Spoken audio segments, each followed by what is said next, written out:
दोस्तों, अगर आप भी डिप्रेशन में हैं तो आज की यह वीडियो आपके लिए है। तो चलिए शुरू करते हैं आज की वीडियो। किसी ने मैसेज में मुझे बताया, कुछ साल पहले मुझे एक लड़का पसंद था। हम दोनों कई साल रिलेशनशिप में रहे, लेकिन मेरी शादी की उम्र होने लगी और घर वाले लड़का देखने लगे।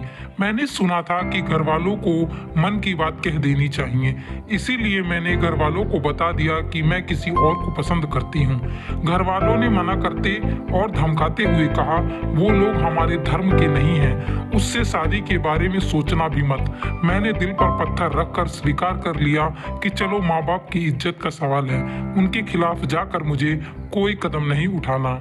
इन सब बातों के एक हफ्ता बाद ही जल्दबाजी में मेरा विवाह एक लड़के से कर दिया गया। शायद घर वालों को लगा कि मैं कोई गलत कदम ना उठा लूं, इसलिए उन्होंने जल्दी की। लेकिन मैं एक सुलझी हुई लड़की थी। मेरे लिए माँ बाप की खुशी ज्यादा मायने रखती थी। मेरी शादी करवा दी गई। हर परिस्थिति से समझौता करके मैंने नए जीवन को स्वीकार लिया। शुरुआत में लड़का और उसके परिवार वाले ठीक थे, लेकिन समय बीतते गए और उनका असली चेहरा सामने आने लगा। मुझे शारीरिक मानसिक रूप से बहुत प्रताड़ित किया गया। मैंने सोचा घर पर सब बता दूं, लेकिन फिर ख्याल आया, क्यों बेवजह उन्हें परेशान करना। बहुत लंबे समय तक मैं ये सब झेलती रही। फिर मैंने अपनी एक फ्रेंड से ये सारी बातें शेयर की। वो मुझसे बोली, यदि तूने अपने लिए अभी एक्शन नहीं लिया तो एक दिन परिस्थिति बेहद खराब हो जाएगी और तुम्हारे पास कोई ऑप्शन नहीं बचेगा।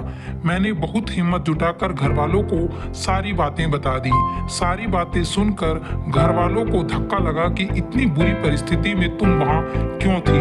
अगर तुम्हें कुछ हो जाता तो हम कहीं के नहीं रह जाते। और मेरा तलाक हो गया।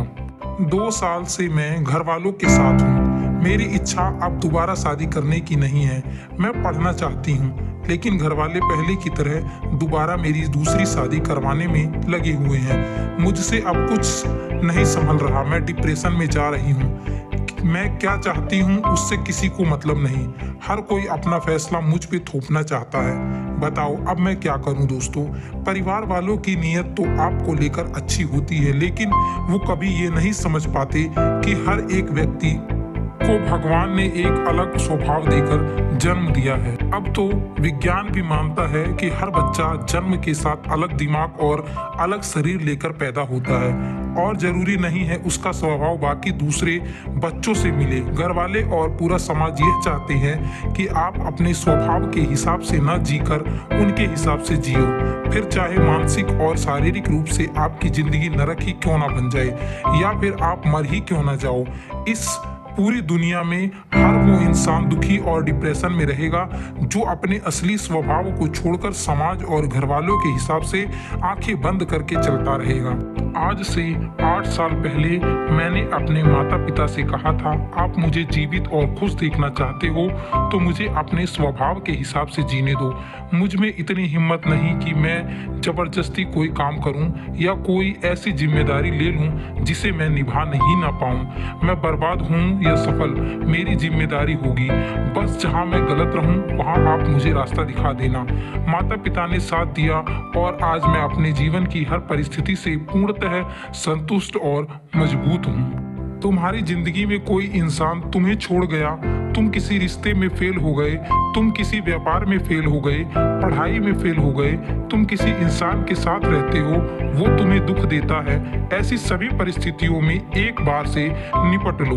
अपने मन से यह कह दो, भाड़ में जाओ तुम सभी, कल के मरते आज मरो। आज से अभी से मुझे अपने स्वभाव के हिसाब से जीना है। मैं बाहर हर व्यक्ति से उम्मीद खत्म करके खुद को खुश रखने की जिम्मेदारी खुद लेता हूँ। जिसे जैसा रहना है बिंदास रहो। मैं अब किसी का ठेकेदार नहीं। जिस काम परीक्षा में फेल हो गया वो भी जाए भाड़ में। अब दोबारा नए तरीके से तैयारी होगी। असल में दोस्तों, लोग खुद कायर और कमजोर होते हैं जो अपनी जिम्मेदारी नहीं ले पाते और फिर कोई दूसरा उनके लिए फैसले लेता रहता है। तुम अपनी जिम्मेदारी लो, वरना जीवन भर रो रो कर मरो। किसी को तुमसे कोई मतलब नहीं। 50 या 100 साल तक की प्लानिंग मत करो। खुद से ये कहो, भरी जवानी में मौत बताएगी, लेकिन अपने उसूलों और स्वभाव के खिलाफ अब मुझे नहीं जाना।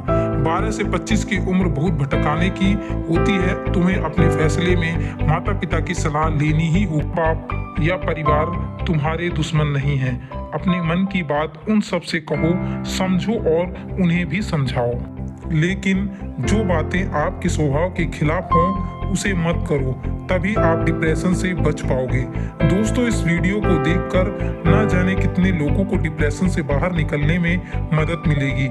इस वीडियो को शेयर करना आपकी जिम्मेदारी है। डिप्रेशन से परेशान व्यक्ति कोई नहीं समझ पाता, हम सब उसकी थोड़ी मदद करें।